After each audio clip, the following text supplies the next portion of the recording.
The first thing you need to understand about Jonas Pickett is that he came to undertaking honestly. He had worked for a cabinet maker in Manchester, Kentucky from the age of 16, learning the woodcraft that was the practical foundation of the undertaking trade in a county where coffins were made by the same men who made furniture, and the distinction between the two was a matter of customer requirements rather than separate craft traditions. He was good at the work.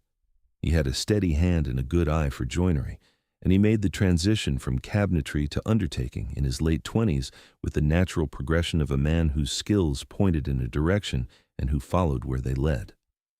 By 1889, when he was established as Clay County's primary undertaker in Manchester, he had been in the trade for nearly 20 years and had acquired the reputation that a skilled and discreet undertaker in a small mountain county acquires over 2 decades. A man you trusted with the worst moment of your life, who handled it competently and without intruding on your grief, and who sent you a bill that was fair. The account books found in his office after his death in 1898 suggested that the fairness had been more selective than it appeared. Jonas Pickett died at 49 years old of pneumonia in February 1898 after an illness that moved faster than the Manchester physician could effectively treat. He was not old, he had no family. He had never married, had no children, had no close relatives in Clay County.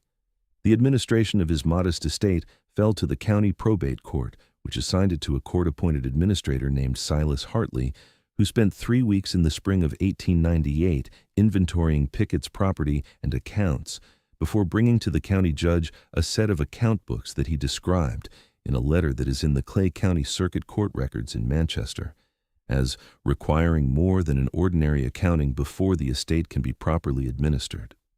The account books are in the Kentucky State Archives in Frankfort. They have been there since 1899, when the Clay County Court forwarded them, following the proceeding that the judge authorized after receiving Hartley's letter. They have been reviewed by at least 2 researchers in the past century. What they contain, and what the county proceeding of 1898 established in its careful, officially minimal way, is the subject of this account. Before we begin, drop your location in the comments and tell me what time it is where you are. Jonas Pickett kept meticulous account books for 20 years of undertaking practice in Clay County, Kentucky. The meticulous records were exactly the problem. I want to know where you are sitting when you hear what they documented. Clay County, Kentucky in the 1870s through the 1890s was a county known, even by the standards of the Appalachian mountain counties, for a particular kind of social violence. The Clay County feud culture that produced sustained and lethal conflicts between extended family networks was documented in newspapers and legal proceedings across the period, and gave the county a reputation in the Kentucky press as among the most dangerous in the state. This was relevant to Jonas Pickett's practice in several ways that the account books make clear. A county with a high rate of violent death is a county with steady demand for undertaking services.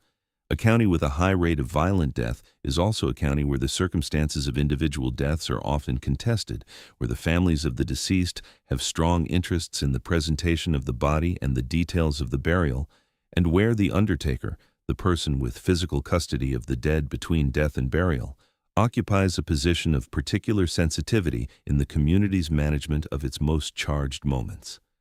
Understanding how Pickett's secondary operation functioned requires understanding what the Clay County feud culture meant in practical terms for an undertaker working in Manchester in the 1870s through 1890s. A feud dispute in eastern Kentucky in this period was not simply a series of violent incidents between 2 families. It was an ongoing conflict that produced a continuous demand for specific kinds of information. Information about who had been responsible for a particular death, about the physical circumstances that might establish self-defense or premeditation, about the condition of a body that might support or undermine a family's account of what had happened. This information was legally relevant in the formal court proceedings that feud conflicts occasionally produced, and it was practically relevant in the informal accounting that feud families conducted outside the courthouse. The person with access to that information, physical, first-hand, obtained before burial and before the body was beyond examination, was the undertaker. It is not difficult to understand why someone in that position, sufficiently observant and sufficiently calculating, might have noticed what he was sitting on. Pickett's standard practice was unremarkable by the standards of the period. He collected the body, prepared it, provided the coffin, and managed the burial arrangements for a fee that varied based on the elaborateness of the coffin and the services requested. His standard fee structure is documented in the account books and is consistent with what comparable operations in similar Kentucky counties charged in the same period.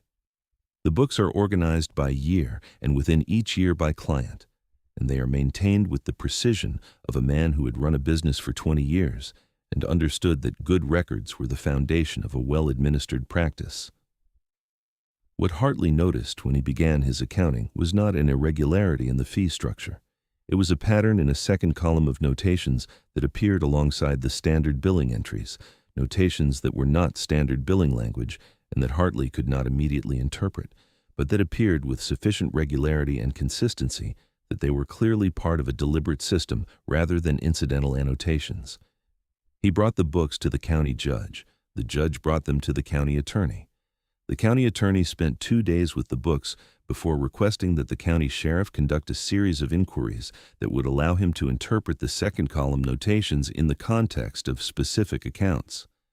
There is a particular irony embedded in the structure of Pickett's operation that only becomes visible when you understand the feud culture he was working within.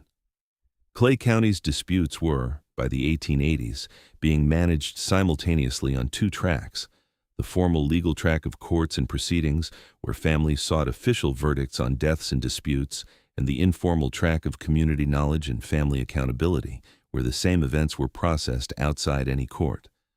Both tracks required information. Both tracks had parties who would benefit from knowing what a body revealed about the circumstances of a death before it was buried. Pickett had been present at the preparation of bodies from both sides of active disputes: Ballard men and Baker men, Turner men and Howard men, the rotating cast of Clay County's ongoing conflicts, and he had understood, apparently very early in his practice, that his position at the literal center of both tracks gave him something that neither track's participants had on their own: the physical truth of what had happened, unmediated by the accounts of anyone who had been present and had interests in shaping those accounts. He was, in a sense, the most reliable witness in the county, and he was a witness who never appeared in any proceeding and who sold his testimony to whoever was willing to pay for it. The county attorney was a man named Theodore Vance, 44 years old in 1898, who had practiced law in Clay County for 16 years and who had been involved in various capacities in a number of the court proceedings connected to the county's feud conflicts. He was therefore, when he sat down with the Pickett account books and began working through the second column notation system, in a better position than most people would have been to understand what the notations referred to, because he had seen some of the downstream evidence himself in court without knowing its origin. The recognition that comes through in his private correspondence from this period, letters held in the Vance family papers, donated to the Berea College Special Collections in 1967, is the recognition of a man who has just understood something about a case he thought he already understood. He wrote to a colleague in Lexington in March 1898, "I have been reviewing a set of account books that have explained to me something about 2 proceedings I was involved in over the past decade that I had always found puzzling. I am not going to be more specific than that in a letter. I will say that the man who kept these books was more intelligent and more deliberate than anyone who knew him gave him credit for, and that I am grateful he is dead, because prosecuting him would have been the most complicated and most damaging proceeding Clay County has seen in my time here." The inquiries and the county attorney's subsequent analysis established the following. The second column notations in the Pickett account books represented, in a shorthand that became interpretable once the key was derived from the pattern of the annotations against the documented circumstances of specific clients, a secondary set of transactions that Pickett had conducted alongside his standard undertaking work for at least 15 of his 20 years of practice. These transactions were connected to the specific circumstances of the deaths he handled, in particular to the circumstances of deaths that were violent, contested, or occurred within the context of the county's ongoing feud conflicts, and to the information that Pickett's custody of the bodies had given him access to. Pickett had, in 15 years of practice, been present at the preparation of a significant number of individuals whose deaths were matters of active legal or family dispute in Clay County. In that capacity, he had observed, documented, in the second column notations, and subsequently made available to interested parties information about the physical condition of the deceased that was relevant to those disputes. Wound patterns, the position and character of injuries, evidence on the body relevant to questions of distance, angle, circumstance. This information, in the context of Clay County's feud disputes, was valuable in ways that extended considerably beyond the clinical. It was evidence. It was the kind of evidence that a family engaged in a legal or extra-legal dispute with the family responsible for a death would pay to obtain. It was also the kind of evidence that the family responsible for a death might pay to suppress or mischaracterize. Both markets existed. Pickett had served both. The account books documented the transactions in the second column notations, but did not name the purchasers. The county attorney's inquiry identified, through a combination of the notations dates, the deaths to which they corresponded, and the active disputes in Clay County during the relevant periods, 12 specific transactions for which he was able to establish, at least probabilistically, the identity of the purchaser and the nature of the information exchanged. Of those 12, 4 involved the provision of information that was, in the county attorney's assessment, consistent with evidence that had subsequently appeared in county court proceedings, evidence whose origin had never been explained and whose appearance had, in at least 2 cases, materially affected the outcome of those proceedings. The account books, read in retrospect against the court record, suggested that Pickett had been a source for evidence in at least 2 Clay County legal proceedings, without ever appearing in those proceedings himself, and without the parties who relied on his information having disclosed its origin. The county proceeding that followed in 1898 produced, after 3 weeks of quiet inquiry, the decision not to prosecute. Pickett was dead. The transactions documented in the account books had been conducted with consenting parties on both sides. The evidence he had provided to court proceedings was accurate. The county attorney concluded that Pickett had not falsified evidence, only commercialized access to it. Whether commercializing access to physical evidence in active legal disputes constituted a crime under the Kentucky statutes of the period was a question the county attorney reviewed and concluded was not clearly answered in the affirmative. The estate was administered normally. The account books were forwarded to the state archives. The proceeding was noted in the county records with the standard language of a matter reviewed and closed. The 2 researchers who have reviewed the account books in the Kentucky State Archives have each noted the second column notations and reached broadly similar conclusions about what they document. Neither published a full account of the Pickett case. The first, a legal historian in 1954, cited the books in a footnote about the informal evidence economy in Appalachian feud disputes. The second, a county historian in 1979, described the case in a paragraph in a local history of Clay County that has a limited circulation. The account books are accessible in Frankfurt. The key to the second column notation system is derivable from the account books themselves in the way that Hartley derived it in 1898 by reading the annotations against the documented circumstances of the accounts to which they correspond.